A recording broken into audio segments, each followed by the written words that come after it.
السلام علیکم ناظرین، میں حافظہ بہاری آپ کے ساتھ ہم خیال ناظرین کا پاکستان میں کووڈ-19 کا ٹیسٹ کیسے ہوتا ہے۔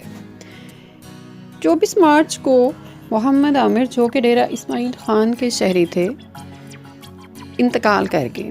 23 مارچ کو ان کی شادی ہوئی۔ محمد عامر خان قطر میں ملازمت کرتے تھے۔ 8 فروری کو عمان سے محمد عامر پاکستان آتے ہیں۔ شادی سے کچھ دن پہلے محمد عامر کی طبیعت خراب ہوئی، انہیں ڈاکٹر کے پاس لے کر گئے۔ مقامی سول ہاسپٹل میں ان کو طبی امداد دے کر گھر بھیج دیا گیا۔ 23 مارچ کو شادی ہو گئی، ان کی حالت مزید بگڑی تو ان کے گھر والے انہیں ملتان لے گئے جہاں ان کا انتقال ہو گیا۔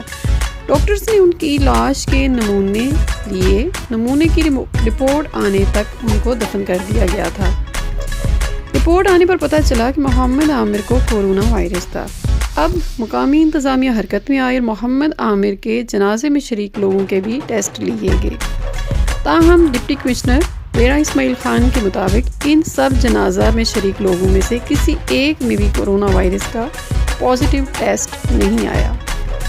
اب سوال یہاں پر یہ پیدا ہوتا ہے کہ کورونا وائرس کسی بھی شخص کا ٹیسٹ کس طرح ہوتا ہے کہ پتہ چلے کہ یہ مریض کورونا وائرس میں مبتلا ہے۔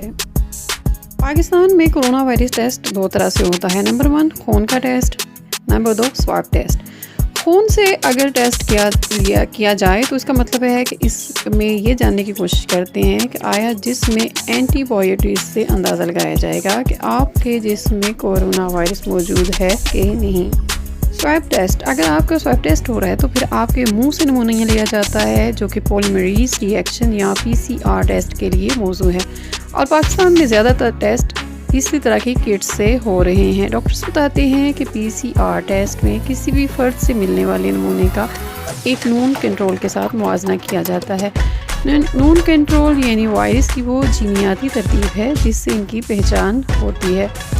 ڈاکٹرز کے مطابق جب ان دونوں نمونوں کا موازنہ کیا جاتا ہے تو جو نمونہ کورونا وائرس کی جینیاتی ترتیب سے ملتا جلتا ہے اسے پازیٹیو یا مثبت قرار دیا جاتا ہے۔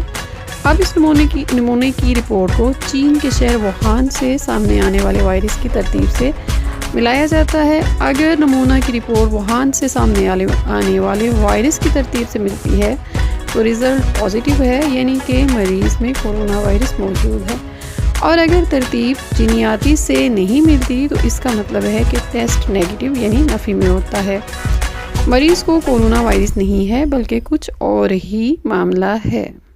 کووڈ-19 وائرس سارس وائرس کی طرح کا وائرس ہے جو پہلے ہی مختلف علاقوں میں موجود ہوتا ہے، اس کی اپنی ایک ساخت ہے۔ اس کے علاوہ یہ بھی کہا جاتا ہے کہ یہ جب ایک انسان سے دوسرے انسان میں منتقل ہوتا ہے تو یہ وائرس اپنی شکل بدلتا ہے، جیسا کہ ڈیرہ اسماعیل خان کے واقعہ میں ہوا۔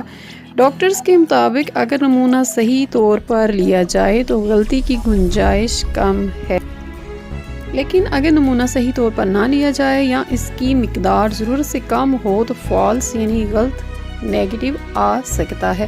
ڈاکٹرز کے مطابق اس میں غلطی کی گنجائش ہو سکتی ہے، تاہم دونوں طرح سے لیے گئے ٹیسٹ میں اگر ٹیسٹ رزلٹ پازیٹیو یعنی مثبت آئے تو غلطی کی گنجائش کم ہوتی ہے، کیونکہ پازیٹیو یا مثبت رزلٹ تب ہی آتا ہے جب PCR ٹیسٹ میں اس وائرس کی جینیاتی ترتیب سے موافقت ملتی ہے۔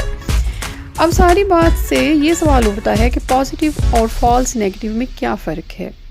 کومل یونیورسٹی کے سینٹر فار بائیو کیمسٹری اور بائیو ٹیکنالوجی سے تعلق رکھنے والے ڈاکٹر مزمل احمد خان کا کہنا ہے کہ اگر غلط پازیٹیو ٹیسٹ رزلٹ اسی صورت میں آتا ہے کہ جب مریض سے ملنے والا نمونہ خالص نہ رہے، مثلاً ٹیسٹ کرنے والے آلات میں سے اگر آمیزش نمونہ سے مل جائے یا غلطی سے کسی مثبت نمونہ کے ذرے کسی اور ذرے سے مل جائیں، یا پھر یہ بھی ہو سکتا ہے کہ جو شخص ٹیسٹ کر رہا ہے وہی کورونا وائرس کا مریض ہو، تو بھی یہ ٹیسٹ غلطی سے پازیٹیو آ سکتا ہے۔